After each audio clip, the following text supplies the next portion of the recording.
ಎಲ್ರಿಗೂ ನಮಸ್ಕಾರ. Welcome to Ramu astro.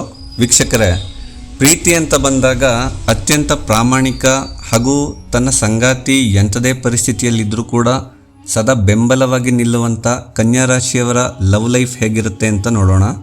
ಮೊದಲನೇದಾಗಿ, ನೀವು ಪ್ರೀತಿ ವಿಷಯದಲ್ಲಿ ಬಹಳ ಜಾಗೃತಿಯನ್ನು ವಹಿಸ್ತೀರಾ.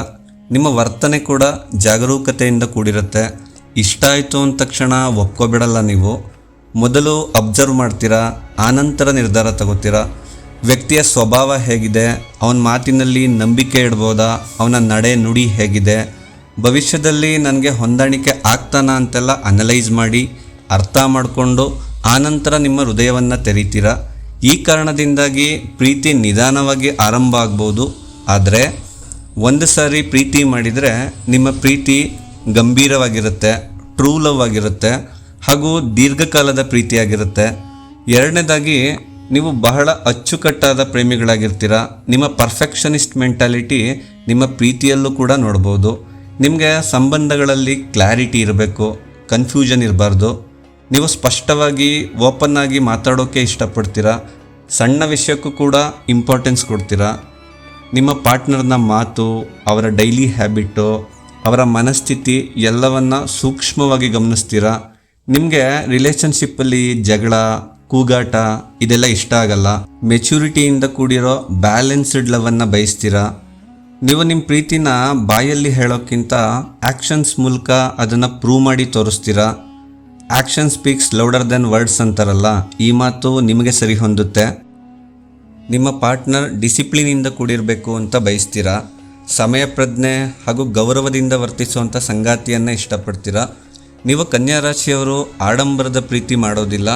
ನಿಮ್ಮ ಪ್ರೀತಿಗೋಸ್ಕರ ಎಫರ್ಟ್ಸ್ ಹಾಕ್ತೀರಾ.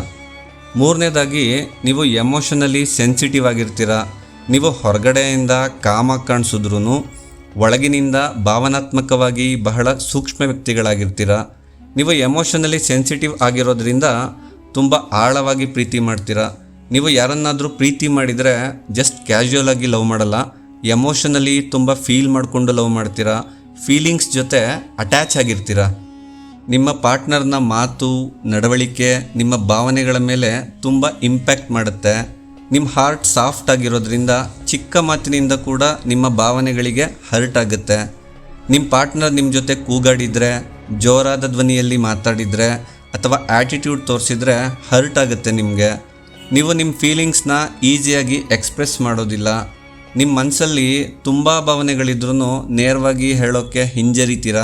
ಈ ಕಾರಣದಿಂದ ಕೆಲವೊಮ್ಮೆ ಸೈಲೆಂಟಾಗಿ ಯಾರ ಹತ್ರನೂ ಹೇಳ್ಕೊಳ್ಳೋಕ್ಕೆ ಆಗದೆ ದುಃಖ ಪಡ್ತೀರ. ನಿಮಗೆ ಅಶ್ಯೂರೆನ್ಸ್ ಅನ್ನೋದು ತುಂಬ ಮುಖ್ಯ. ಲಾಯಲ್ಟಿ, ಟ್ರಸ್ಟು, ಪ್ರೀತಿಯಿಂದ 4 ಮಾತಾಡಿದ್ರೂ ನಿಮಗೆ ಎಮೋಷನಲಿ ಸ್ಟ್ರೆಂತ್ ಸಿಗುತ್ತೆ. ನಿಮ್ಮ ಮನಸ್ಸಿಗೆ ಸೆಕ್ಯೂರ್ ಅನಿಸಿದರೆ ರಿಲೇಷನ್ಶಿಪ್ಪಲ್ಲಿ ನೆಮ್ಮದಿಯಾಗಿ ಇರ್ತೀರ. ನಿಮ್ಮ ಪಾರ್ಟ್ನರ್ ನಿಮಗೆ ಎಷ್ಟು ಸೆಕ್ಯೂರ್ ಫೀಲಿಂಗ್ ಕೊಡ್ತಾರೋ ಅನ್ನೋದು ತುಂಬ ಮುಖ್ಯ. 4ನೇದಾಗಿ, ತುಂಬ ಲಾಯಲ್ ಆ್ಯಂಡ್ ಕಮಿಟೆಡ್ ಆಗಿರ್ತೀರ. ಮಲ್ಟಿಪಲ್ ಆಪ್ಷನ್ಸ್ ಕಡೆ ಗಮನ ಕೊಡುವಂಥ ವ್ಯಕ್ತಿಗಳಲ್ಲ ನೀವು. ಒಬ್ಬ ವ್ಯಕ್ತಿನ ಆಯ್ಕೆ ಮಾಡ್ಕೊಂಡ್ಮೇಲೆ ನಿಮ್ಮ ಫೋಕಸ್ ಪೂರ್ತಿ ಅದೇ ವ್ಯಕ್ತಿ ಮೇಲೆ ಇರುತ್ತೆ. ನೀವು ತಾಳ್ಮೆ ಹಾಗೂ ಸಮಯವನ್ನು ಮೀಸಲಿಟ್ಟು ರಿಲೇಷನ್ಶಿಪ್ಪನ್ನು ಮೆಚುರಿಟಿಯಿಂದ ಬಿಲ್ಡ್ ಮಾಡ್ತೀರಾ. ಚೀಟಿಂಗ್ ಮೈಂಡ್ಸೆಟ್ ಇರೋರು ಇಷ್ಟ ಆಗಲ್ಲ, ನಿಮಗೆ ಅಸಹ್ಯ ಅನಿಸುತ್ತೆ.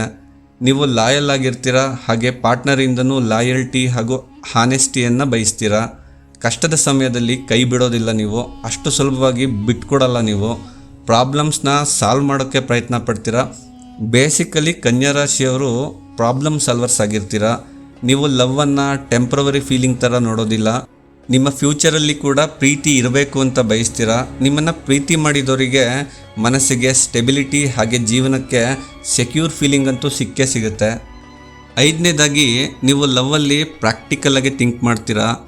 ನಿಮ್ಮದು ಸಿನಿಮಾದಲ್ಲಿ ತೋರಿಸೋ ಥರ ಪ್ರೀತಿಯಲ್ಲ, ಗ್ರೌಂಡ್ ಲೆವೆಲಲ್ಲಿ ನಿಂತು ರಿಯಲ್ ಲೈಫ್ನ ಅರ್ಥ ಮಾಡಿಕೊಂಡು ಪ್ರೀತಿ ಮಾಡ್ತೀರಾ. ಯಾಕಂದರೆ ನೀವು ತುಂಬ ಪ್ರಾಕ್ಟಿಕಲಾಗಿ ಯೋಚನೆ ಮಾಡುವಂಥ ವ್ಯಕ್ತಿಗಳಾಗಿರ್ತೀರ. ಅನ್ರಿಯಲಿಸ್ಟಿಕ್ ಫ್ಯಾಂಟಸೀಸ್ ಎಲ್ಲ ಇರೋದಿಲ್ಲ ನಿಮಗೆ. ನಿಮ್ಮದೇನಿದ್ರೂ ರಿಯಲಿಸ್ಟಿಕ್ ಅಪ್ರೋಚ್. ರಿಲೇಷನ್ಶಿಪ್ ಅನ್ನೋದು ಹೇಗೆ ವರ್ಕ್ ಆಗುತ್ತೆ ಅನ್ನೋದನ್ನು ಪ್ರಾಕ್ಟಿಕಲಾಗಿ ಗಮನದಲ್ಲಿಟ್ಕೊಂಡು ಮುಂದುವರಿತೀರ.